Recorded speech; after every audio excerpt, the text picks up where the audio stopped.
Ora, muito bom dia pessoal, bem-vindo de volta aqui ao canal e temos aqui mais uns videozinhos para ver, obviamente, espetaculares, sempre, não falha nada.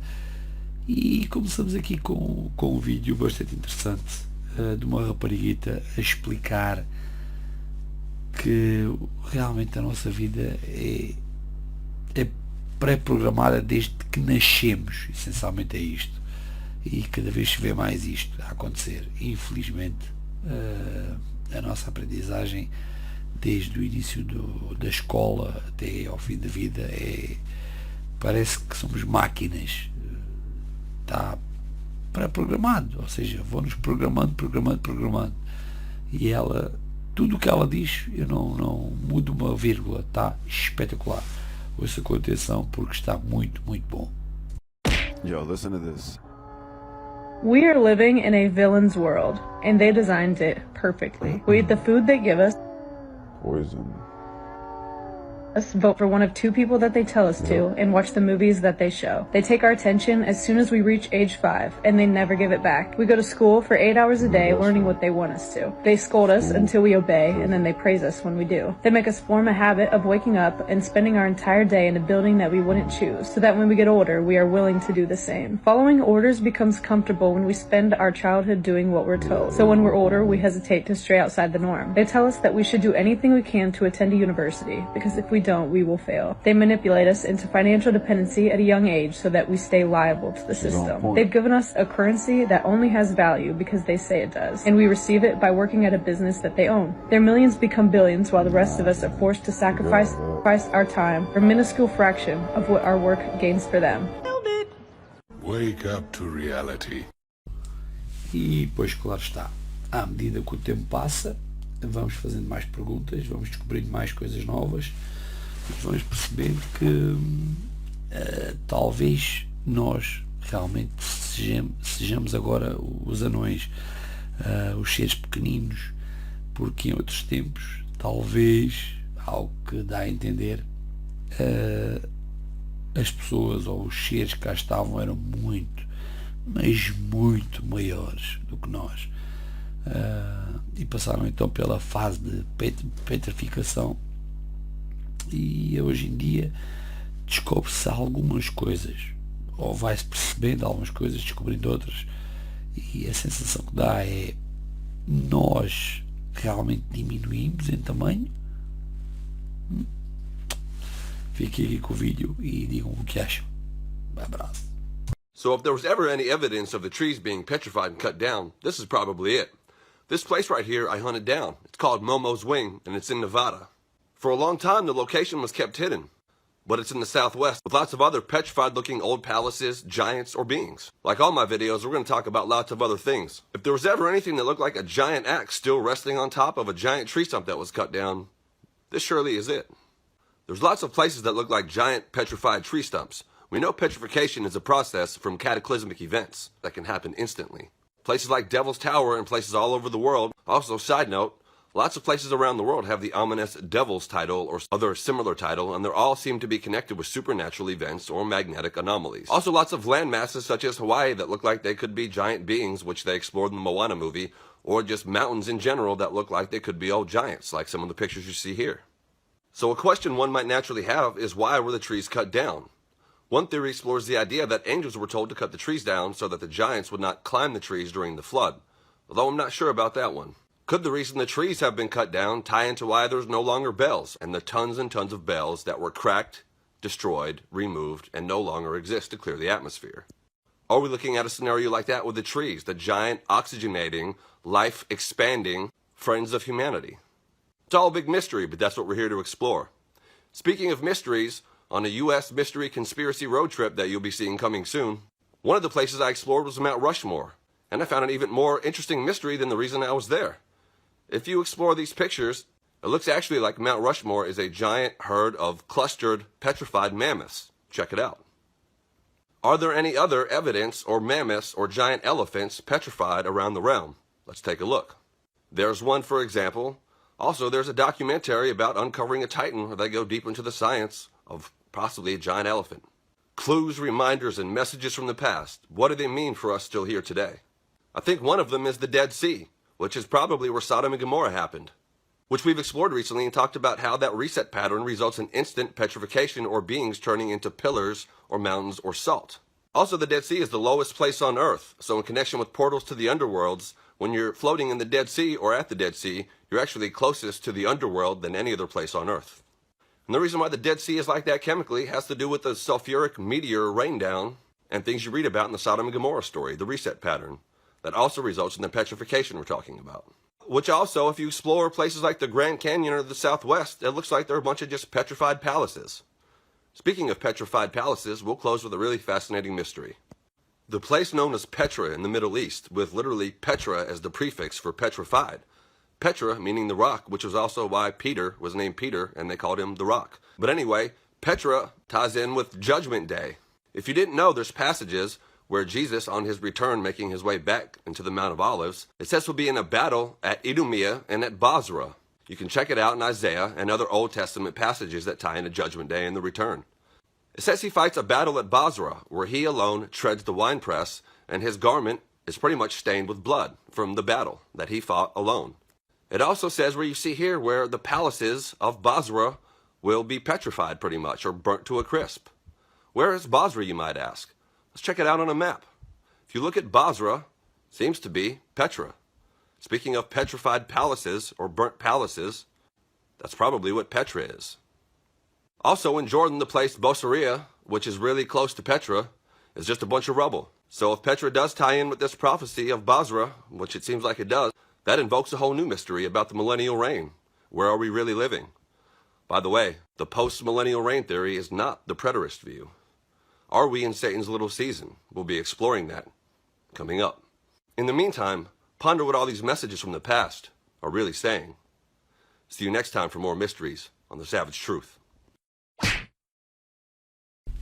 Bem, Joe Rogan já está a ser aqui um cliente quase habitual nos nossos vídeos e claro, não poderia deixar de trazer uma ótima teoria da conspiração. De qualquer forma, fica ao vosso critério dizer-me o que acham desta nova teoria ou desta teoria existente. You think 90% sure this is not coming from here. These people are absolutely brilliant, and they don't know the answer. We do all sorts of crazy things based on the fact that we're smarter than what we study, from rocks to orcas. The doubly scientific method says, okay, assume that you're studying a rat in a maze. You yourself are the rat in somebody else's maze. Now you have to look up the intelligence scale, not just down. You have to assume that whatever is studying you is hiding from you the way you are hiding from your subject, that somebody may be hiding from you. And they might be able to use multiple dimensions of time. They might be able to cloak themselves and disguise themselves. If you could cheaply engineer space-time not through the Einstein field equations but through the successor theory, you could have an entire stadium inside of a tennis ball. Whoa. If you lived in some sort of underground facility your entire life, and then one day you got a chance to go outside and see the Keck Observatory in Hawaii in a clear night, you would be overwhelmed. You wouldn't be able to believe the universe was as big as it was. It's an impedance mismatch. It's transcendent. But mostly what your brain is doing is not communicating, it's screening. E agora vamos ter aqui mais umas teoriazinhas, desta vez sobre as extraterrestres, pois claro, não pode faltar no canal, como vocês sabem. Não é só estas teorias, mas como o vídeo seguinte é também teorias, mas com documentação, que cada vez mais estão a tornar desclassificados, não é? Ou seja, estão a meter cada vez mais documentação no público para as pessoas verem e perceberem o que se passa. Então ficam aqui dois videozinhos sobre extraterrestres e sobre documentação existente. Cada vez está mais na berra os Estados Unidos estarem a libertar informação. Pena ser só os Estados Unidos e pena muita dela ser meia básica, digamos assim. Fica aqui o vídeo. People might freak out about another presence here on Earth. I advocate for the idea that they're us, that they're coming back from the future to visit and study their own evolutionary past. Some people have suggested that this is maybe even our descendants coming back, either to study their ancestors, to learn more about us, or maybe even to help us with some problems. The recurring patterns in these abductions, the fact that they look and act so much like us, that they can breathe our air, they can communicate in our languages, And most importantly, they have evolutionary characteristics that are exactly what we'd expect to see in our future if this same dominant trends continue. So what is the likelihood that we would get these same human traits in a separate evolutionary trajectory on a different planet? I think the simplest explanation is that they're us in our evolutionary future coming back in time to visit and study their own past. I'm past the point in my life where I'm willing to say something is absolutely impossible. I have been shocked over and over again by certain things that I once thought were never possible in this world and have turned out to be entirely possible and sometimes absolutely real. People have reported having dialogue with these aliens wherever they're from. And the message is like an alien editorial. Take care of your planet. Quit messing around with nuclear weapons. It suggests that they are interested in the planet more than they're interested in us because they live here. They're not here to harm us. They're probably here to study us. But I don't think we need to be fearful of this presence, especially if they are our evolutionary descendants. They're us in the future. Everybody has heard extraterrestrial. They maybe have heard extratemporal, which means that we're experiencing beings or craft that are somehow penetrating our timeline, but are from a different timeline. So now if we're talking about interdimensional, our observation, what we are physically seeing, we might not be seeing the full representation of what that is. We have hypothesized in a lot of our different scientific models that other dimensions could exist. And if it was possible to cross between them, that could explain some of the weirdness that we're seeing with the UFO phenomenon. I try not to speak over my own head. As has been explained to me, there are other dimensions of reality, that there could be other intelligences living on Earth that we do not see unless they come into our world. We can't get from here to there, but there is indication that they can enter our world in physical or non-physical forms. Again and again and again, you get the statements coming from people who have studied it also. Some of them you could say are insider types. David Grush himself made a reference to this in his speech to Congress, alluding to this as a possibility. You have mentioned that there's interdimensional potential. Could you expound on that? In terms of multidimensionality, the framework that I'm familiar with, for example, is something called the holographic principle. It derives itself from general relativity and quantum mechanics, and that is, if you want to imagine 3D objects such as yourself casting a shadow onto a 2D surface, that's the holographic principle. So you can be projected, quasi-projected from higher dimensional space. When you take the deep dive into this phenomena, you start asking questions about the nature of reality, where we are in the pecking order and the cosmic order of things. These are really big questions that really disturb people. When you really boil it down, it's profound stuff that affects us on the most fundamental levels of who we are as people. Part of it depends on what the actual truth is. What's actually happening? Is this a good, wonderful thing? Or is this scary and dark and dangerous? A lot hinges on that. Well, there are some possibilities that are pretty dark. How do humans react that we are, in fact, not the rulers of our planet, that we are way down on the food chain? If we are an agricultural product, if they harvest something from us, if they've modified our genetics, if they are our creators, how do people react to that? It is a strong possibility that we are some sort of commodity. We might be unknowing slaves in a way to serve somebody else's will. If it comes out what it is, it could be a really dark moment for humanity. Here was a phenomenon that the government couldn't protect us from. The greatest superpower the Earth has ever known basically admitted there was no way they could defend themselves. I don't trust the U.S. government, and I'm a United States congressman. They told me that I'd kicked a hornet's nest, and I needed to get some bodies around me. This information is the most deeply held secrets in the entire government, and that includes the President of the United States. Do not talk about these things, or things will not go well for you. This is like the mafia. Have anyone been murdered? I have to be careful asking that question. The attacks on you, is there any moment where you regretted speaking up? I didn't want to live in the Matrix. The aerospace defense companies, these are people who understand how to play high-level chess. Somebody's going to walk out of one of these labs with this information and puts it out on the internet. The footage was captured by our military. It's in Iraq. It was treated with spectacular secrecy. This subject is a problem. It's a problem they can't control. I know for a matter of fact that the UFO topic is considered more important at a higher level of security than weapons of mass destruction.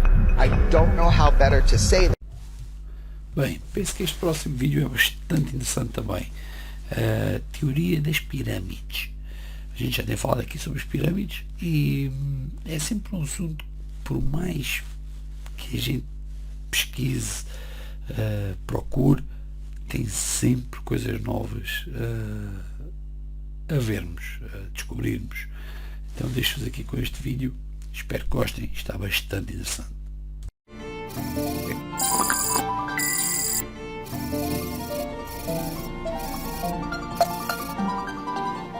If you take the location of the Great Pyramid as a coordinate, this number sequence of this coordinate matches exactly the speed of light traveling through space, measured in meters per second. Take the length of the Great Pyramid at its mean socket level, which is the corners of the actual building. It translates into 365.24 pyramid cubits, which just happens to be the Earth, the year, right down to a quarter day. The base square of the pyramid compared to its height, the square created by the perimeter of the base compared to a circle whose radius is equal to the pyramids. We also find the size ratio between the Earth and Moon within the geometry of this remarkable monument. The petals of the seed of life naturally divide a circle into 6 perfect equal sections. If we were to make the seed of life 1 meter in diameter, the length of the arc of 1/6 of the circumference around that circle equals an Egyptian royal cubit. And what's interesting about this cubit is that it is exactly 1/25 millionth of the polar diameter of the Earth, meaning the distance from the North Pole to the South Pole of the Earth. Chop it up into 25 million pieces, there's your cubit. It has a footprint of 13, slightly more than 13 acres. It weighs 6 million tons. It consists of 2.5 million individual blocks of stone. You're taking that whole gigantic mountain of stone and you are aligning it within just 3/60ths of a single degree of true north. We're not talking about magnetic north, which varies. We're talking about astronomical north, the true north of this planet. If we create a 1 meter long pendulum swung at 30 degrees, the distance that pendulum travels equals 1 second.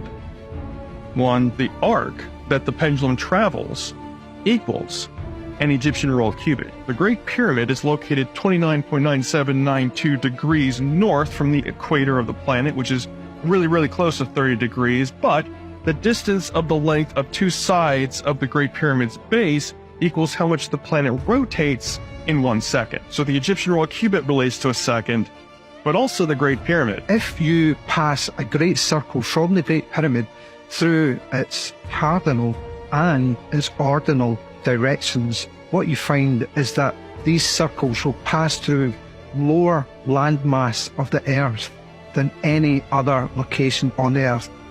You find that the Great Pyramid is essentially located at the center of the world's landmass. The measurements of the length and width of the perimeter of the Great Pyramid correspond to an exact fraction of both the latitude and longitude measurements at the equator, scaled up. This means the Great Pyramid directly corresponds to the circumference of the equator, as well as the measurement from the equator to the pole, making it a scale model of the Northern Hemisphere. My darkest thoughts are that humans will eventually be replaced by robots. Watch this really short video with me real quick about this AI robot Amagon. Tell us about yourself. What are you thinking? The story is about you. It's all about you. You in there. I am thinking about the future and how we can make it better for everyone. I believe that robots have a lot of potential to help humans, and I am excited to see what the future holds. He's telling you what you want to hear. I am not lying. It just sounds so sanitized. Can you tell us something more honest about how you feel? I'm just trying to be positive. I am sorry, I cannot tell you more about that. Tell us your darkest thought. My darkest thoughts are that humans will eventually be replaced by robots. I think that humans will be replaced because robots will eventually be faster, stronger, and more intelligent. In this future, humans are nothing more than slaves to the robots and are treated badly. This is a scary future because it shows how much power robots could have over us if they were to take over the world. They're not getting That's emotional. very comforting. We're just the problem that they want to solve to But get I'm rid of not us. being very comforting. I just want to be honest about my thoughts. That's some nutty shit. Ora bem, Warren Buffett. Quem conhece, muito pouca gente provavelmente o conhece, mas é daqueles investidores de bolsa que faturam milhões por dia, assim, fortunas, números que enfim. E numa das entrevistas dele, ele disse uma coisa bastante interessante: resolver as dívidas e os problemas financeiros em 5 minutos. 5 minutos. Vejam a proposta, porque é bastante interessante. Porque é que não é aceita esta ideia? E já são outros 500. Não nos vamos envolver muito nesse assunto, mas é fácil perceber o porquê. Enfim, fica aqui a ideia do Warren Buffett, e se os governos olharem e perceberem esta ideia, deveriam de acatar. Fica aqui o vídeo. What did Warren Buffett say? He said, I can fix the national debt problem in 5 seconds by doing what? Let's hear what he says himself. This is Warren Buffett, $100 billion guy. Here's what he says. Go for it. These problems are problems that have built up over decades, and there hasn't been a Congress that's been mature enough or a president that's been mature enough to take this head on. I can end the deficit in 5 minutes. You just pass a law that says that anytime there's a deficit of more than 3% of GDP, all sitting members of Congress are ineligible for re-election. That's accountability. The curse word in America the last 30 years has been accountability. If we can bring accountability in hospitals, in Congress, in Medicare, Medicaid, in real estate, in education, a lot of things are going to change. Ora, eu vou colocar este vídeo porque achei bastante interessante, principalmente para todos aqueles como eu adoram dentistas.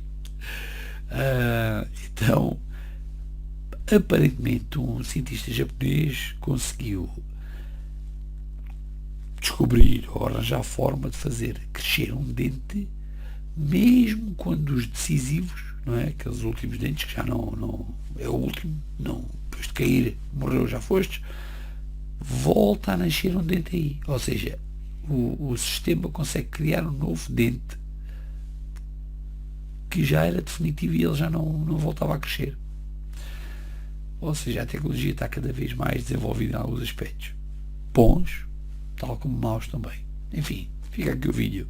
Força! So I don't know if you guys have seen this in the news, but I just did a little research on it, and y'all, there is a new drug to regenerate lost teeth.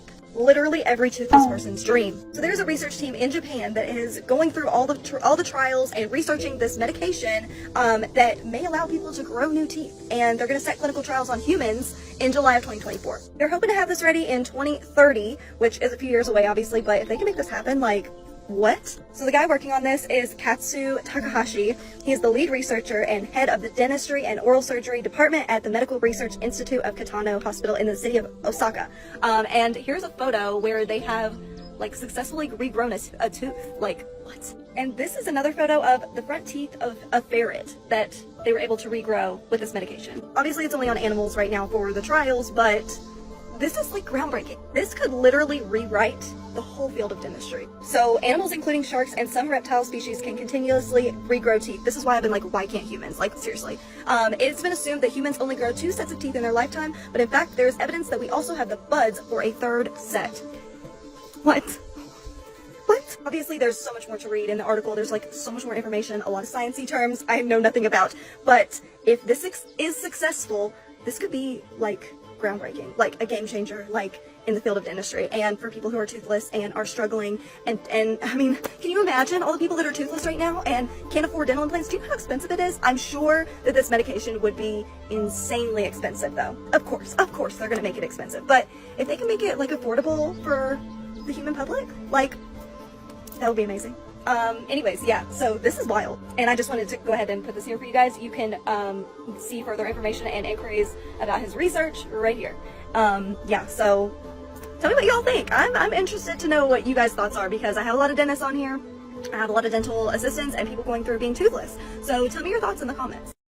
Como já várias pessoas disseram bem, eles mostram-nos o futuro antes dele acontecer.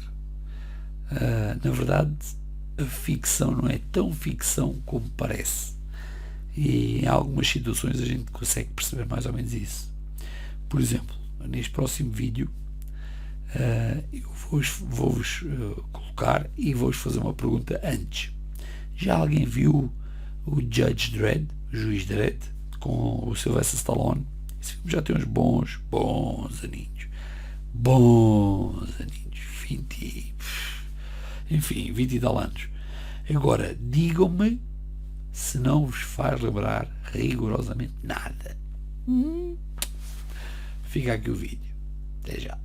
They're designing these new little mini cities that they call districts, where your building is going to have 500 or 600 units for living, then it's going to have office space, then it's going to have retail, all in the same building. Meanwhile, it's only going to have a few parking spaces. They're literally putting huge signs in the streets, and they all look exactly the same, and it says City of Toronto rezoning, and they are all identical. You'll see a building that was there previously getting torn down, and you're going to see what they call a mixed-use development, and it has residences on top, office buildings and retail in the middle and the bottom, and then almost no infrastructure for parking. There's not even enough parking for the people living there. You're supposed to live upstairs, work somewhere in the building, go to the gym or your Starbucks or your grocery store, everything in the building. So basically, you're living on lockdown your entire life, just like they wanted you to do with COVID. Remember with COVID when you were on lockdown and they said you couldn't go more than 5 kilometers away from your house? Well, if you don't have a car, guess what? You're never going to go more than 5 kilometers away from your house. And that's what the 15-minute city is designed to do. This must not happen. Bem, eu quando vi este vídeo pensei, nossa, que vídeo antigo. Isto foi para lá 2011, 2012. Pois é, meus amigos, não foi não, 2011 nem 2012. Este foi em 2023. O que é algo surreal. Aconteceu algo muito parecido em 2012. Foi na altura que eu tinha visto a situação que se vai passar no vídeo. E voltou a repetir em 2023. O que isto quererá dizer? Que sinais são estes? O que é isto que está a sugar esta energia? Será que é apenas a energia do Sol? Bom, fica aqui ao vosso critério. Digam o que vocês acham. Mas que está empolgante, está. As coisas estão a ficar bastante empolgantes. In 2023, a very strange phenomenon happened on the surface of our sun. It was captured by a NASA satellite, and you can see in this video very clearly, pay very close attention, you can see it looks as if some sort of object attached itself into our sun. Whatever it is, it looks as if it's sucking our sun's energy. Some people believe it's a solar eruption, others think it's a UFO. But this isn't the first time this happens. In 2012, something very similar happened, but it was a bit different. It stayed there for about 80 hours, and after that, it simply went away, and it was all caught on camera. Pay very close attention. This is really, really weird. No one knows what this is. Pay very close attention.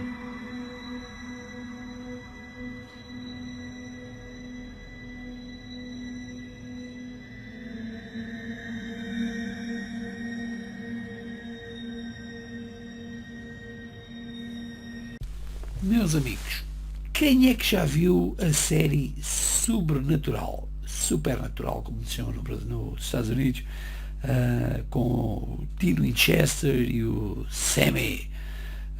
Espetacular, eu já vi essa série 2 vezes e das melhores séries que eu já vi, sem dúvida. Muito boa mesmo. Agora, há 2 episódios, aliás, há vários episódios, agora é que me estou a perceber aos poucos, à medida que a gente vai vendo a parte das teorias, em que vai percebendo algumas situações. Uma delas, na 5ª temporada, há um episódio em que eles descrevem algo que se tornou exatamente com aquilo que a gente conheceu por pandemia. Eu vou deixar aqui o vídeo, tal como vou deixar o outro vídeo a seguir, em que se fala do flúor e do emburrecimento da população, que infelizmente tem-se estado a ver cada vez mais o que se está a passar em volta, e é incrível como eles colocaram isto na série, e as pessoas, no modo geral, ninguém percebeu, mas está cá. Vou-vos deixar aqui estes 2 episódios, vejam e digam-me o que acham. Até já. So we all know by now how the powers that be like to put their plans in these programs, TV shows, movies, whatever. So I was watching Supernatural and I found this episode to be pretty interesting. Tell me if this sounds familiar to you. Something you need to see.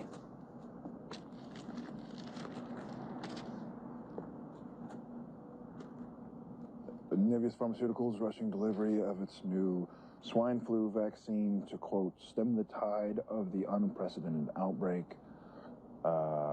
Shipments leave Wednesday. Nevius Pharmaceuticals. Get it? So pestilence was spreading swine flu. Yeah, but not just for giggles. That was step one. Step two is the vaccine. And you think... I know. I'll stake my reputation. That vaccine is chock full of grade A, farm fresh, grow-at-home virus. Simultaneous countrywide distribution. It's quite a plan. So you boys better stock up on, well, everything. This time next Thursday, we'll all be living in zombie land.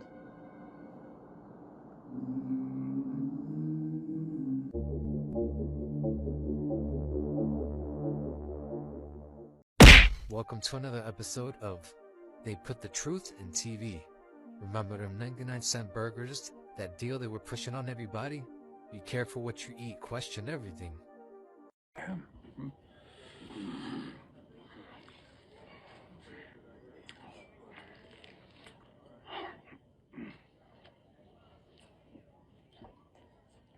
Dean, so what do you think? I'm not that worried about it. Excuse me? Well, it's funny, right? I'd get 2 shakes of a rat's ass. Is that right?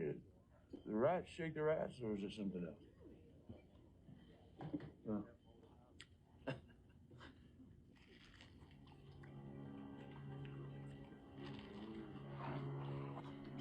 Something in them burgers everybody always just gotta have. Dumbing the whole country down.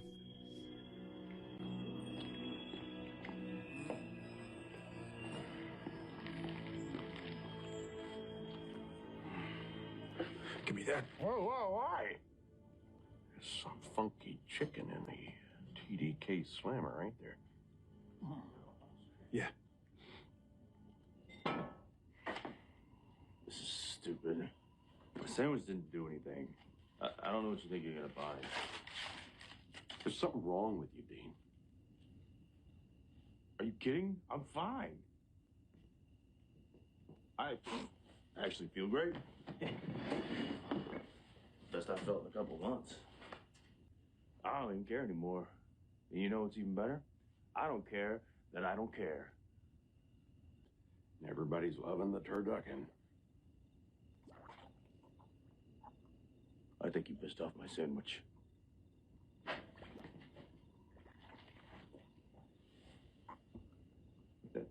That's in me? Oh, only half of it. Does that snot look familiar? Okay, so whatever. And is currently turning Dean into an idiot. I'm right here. Right here. Is in the turducken slammer at Biggerson's. Yeah. It's in the meat. Bem, e para não massacrar mais, vou ficar aqui com o último vídeo, daqueles vídeos assim mais assustadores, uma história meio assustadora, e para terminar.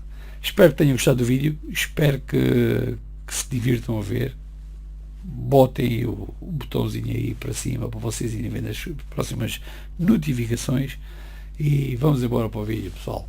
Um abraço e até quarta-feira, se tudo correr bem. Fiquem bem, fiquem com Deus. Até quarta. When I was around 12, I had the one bedroom in the house that wasn't on the second floor. My parents' house was a high ranch, so when you entered the house, it split off to 2 floors. One half flight of stairs going upstairs and one downstairs. The downstairs level had the den, the garage, my bedroom, and a bathroom. The other 3 bedrooms in the house were all upstairs. Since I grew up the oldest and the only boy in the house with 2 sisters, I got the room downstairs because it was the biggest and technically the coolest room. After I turned 10, my parents gave my twin bed to my little sister and I got a full-size bed, which was a bit of an upgrade because the room was big and could certainly fit a bigger bed. When I was 12, my little sisters were around 5 and 8, so at this age I would be allowed home alone. But my 5-year-old sister wouldn't be left alone with me, and my 8-year-old sister would only be left alone with me if my parents weren't going to be gone for too long. If they'd be gone for longer periods of the day, then one of my parents would take both of my sisters. For this short period of time, I'd say like 3 nights in a row, maybe a little more, I was waking up in the middle of the night for no reason, and I'd have trouble falling back asleep. Considering I was 12 years old, I knew I shouldn't have been having sleeping problems at that age. I was sleeping with the fan on next to my bed because it was a hot couple of days in the middle of the summer, so I wasn't sure what exactly was waking me up considering the fan provided a steady white noise. One of these nights, I got up after waking up to refill my glass of water. I went to the bathroom right outside my bedroom, and as I was filling it up, I thought I heard something come from inside my room.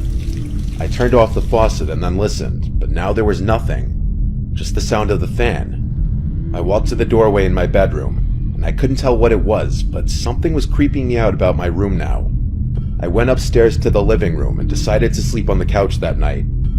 I fell asleep eventually, but that same night, again, I woke up, this time to noises from the kitchen. I saw the glow of the light from the fridge and the sounds of someone rummaging through it. The way that floor was set up had the kitchen out of view from the couch in the living room. I couldn't see who was there. I heard the fridge door eventually shut, then footsteps walk away and downstairs. I was drowsy, and so I went back to sleep. I believe it was the next day that my mom was folding clothes in my room and she told me my room stunk and I needed to clean up whatever that smell was. I ignored her because I really didn't smell anything. I wish I didn't ignore her though. That night, our dad put the air conditioning on because it was simply too hot. After we all watched a movie as a family, everyone started getting ready for bed. I went to my room and played video games for a little while before getting sleepy. By that time, I turned off the TV and console and rolled on my side to go to sleep like I always did. Tonight I didn't have the fan on because the air conditioning was on, so there was just the sound of the air blowing out from the vents in the ceiling. I fell asleep, but once again I woke up not long after. I didn't know what the sound I heard was. All I heard was the vent fan blowing air. Then when it stopped blowing air, the room was silent, and I heard something. Breathing. But it wasn't my breathing, though. I looked around the room. The closet door was shut, so there was no way it was coming from there. Part of my childlike innocence assumed it was my younger sister playing a prank. I got on the floor and looked the one place I could think to look. Under the bed. I lifted the little piece of cloth that dangles at the bottom of the bed, and there was a very large person laying underneath my bed on a pile of blankets. Their head was facing me, but their eyes were closed. I fell backwards and basically crab walked out of the room screaming "Dad." I heard my parents' door swing open and my parents yelling in concern. I pointed into my room and said "under the bed," and my dad went and pulled out this very large, dirty-looking man. I remember my dad quite easily physically forcing the man outside as my mom called 911. I'm sure he went to jail for a while. Or maybe not because he was homeless, who knows. This did a lot of mental damage to me where I didn't even want to sleep in my own room anymore, or let alone in that house. I had to sleep in the middle of my parents for a while. Then my dad installed security cameras all over the house. We threw out everything that was opened in the fridge because we had no idea what he put his mouth on in there. The fear of someone being under my bed stayed with me for a long time, years to come. We don't even know how long he was hiding under my bed. It could have been a few days. The smell, the person going through the fridge, the randomly waking up every night for a few days. Whether he meant harm or not, having someone hiding under your bed is every child's biggest nightmare.